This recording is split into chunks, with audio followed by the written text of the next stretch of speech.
सत्यभामा कृष्ण की दूसरी पत्नी थी। वो एक बहुत ही घमंडी स्त्री थी। उसका ये मानना था कि वो सबसे सुंदर और सबसे अमीर स्त्री थी, क्योंकि उसके पिता एक बहुत ही धनवान व्यक्ति थे।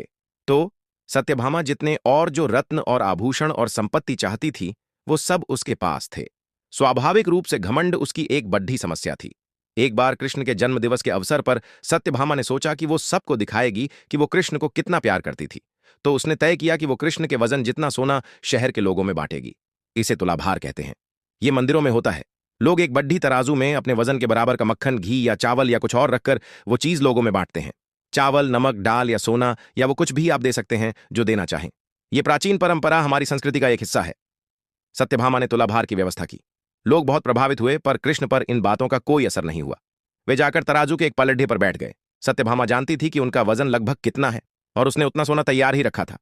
पर जब उसने सब सोना दूसरे पलड़े पर रखा तो कांटा जरा भी नहीं हिला। कृष्ण का पलड़ा थोड़ा भी ऊपर नहीं हुआ।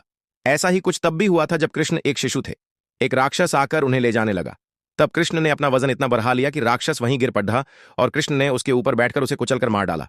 क्रिया योग में एक ऐसा तरीका है जिससे कोई योगी अपना वजन बढ़ा या घटा सकता है। ऐसी बहुत सी कहानियां हैं कि ऐसे योगी भी थे जो पहाड़ डस की तरह भारी हो जाते थे। तो इस बार भी कृष्ण अपना वजन बढ़ाकर तराजू में बैठ गए। सत्यभामा ने उतना सोना दूसरे पलड़े पर रख दिया था जितना उसके हिसाब से कृष्ण के वजन के बराबर था, पर कुछ हुआ ही नहीं। तब तक शहर के सभी लोग ये घटना देखने के लिए आ गए थे। तब उसने अपने नौकरों से वो सभी गहाईने मंगवाए जो उसके पास थे। एक के बाद एक वो गहने डालती जा रही थी और सोच रही थी कि काम हो जाएगा, पर कुछ नहीं हुआ। तब उसने वो सब कुछ भी रख दिया जो उसके पास था, पर पलड़ा जरा भी नहीं हिला। वो रोने लगी, क्योंकि ये सब उसके लिए बहुत शर्मजनक था। सारा शहर देख रहा था और उसके पास पर्याप्त सोना नहीं था। वो जो हमेशा अपनी संपत्ति के बारे में इतनी घमंडी थी, उसके पास पर्याप्त सोना नहीं था और उसे समझ में नहीं आ रहा था कि वो क्या करे।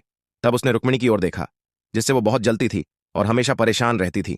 उसने रुक्मिणी से पूछा, अब मैं क्या करूं? क्योंकि ये बात सिर्फ मेरे लिए ही नहीं, पर तुम्हारे और हम सब के लिए भी बहुत शर्मजनक है। मैं क्या करूं? तब रुक्मिणी बाहर गई और तुलसी के पौधे के 3 पत्ते उठा लाई। जैसे ही तुलसी के वे पत्ते उसने तराजू के दूसरे पलड़े पर रखे, कृष्ण का पलड़ा तुरंत ही ऊपर आ गया।